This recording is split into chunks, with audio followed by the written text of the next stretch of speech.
backyard. It's me again, Ann Marasa, and this is our day 2 sa ating paglinis ng ating backyard. Ayan, medyo ano na siya, hindi na siya ganun kasukal, hindi katulad kahapon nung hindi pa natin tinatanggalan niya ng mga damo. And ayan, sobrang init pa dahil alas 3 pa lang at 3:33 pa lang, no. So ayan, so maglilinis tayo, tara.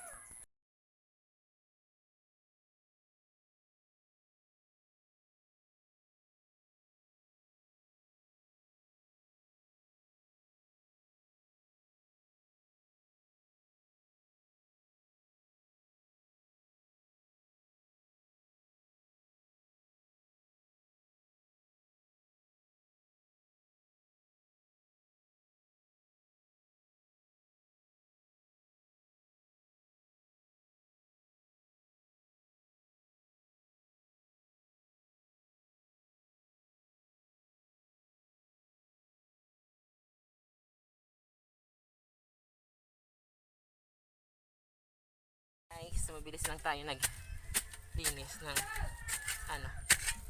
backyard natin, diba?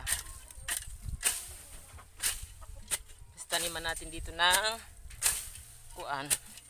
gabi para mayroon tayong makakain kapag wala ng bigas, diba? Kasi mahal ng bigas ngayon, kailangan natin magtanim ng kung ano-anong pwedeng makain. Huwag puro bili-bili kasi walang pera, mahirap yung pera. Konti na lang yung ganun tayo ka sipag. Mana tayo kay inay, sobrang sipag, hindi pwedeng makanganga dahil wala naman tayong trabaho. So magtanim na lang tayo ng kung anong pwedeng matanim, at least after how many months maka-harvest na.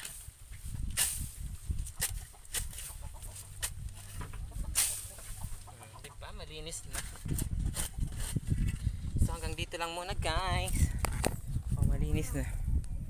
Bye. Na, diba, wala nang damo. Konti na lang yung aking tatapusin doon banda sa dulo. Tapos tataniman natin siya ng kung anong pwedeng matanim dito. Grabe, kakapagod. Pero okay lang. Ayan. So, it's already 4:10. So, tama na, bukas naman. Medyo pagoda ng inyong Haggard Queen. Bye, guys.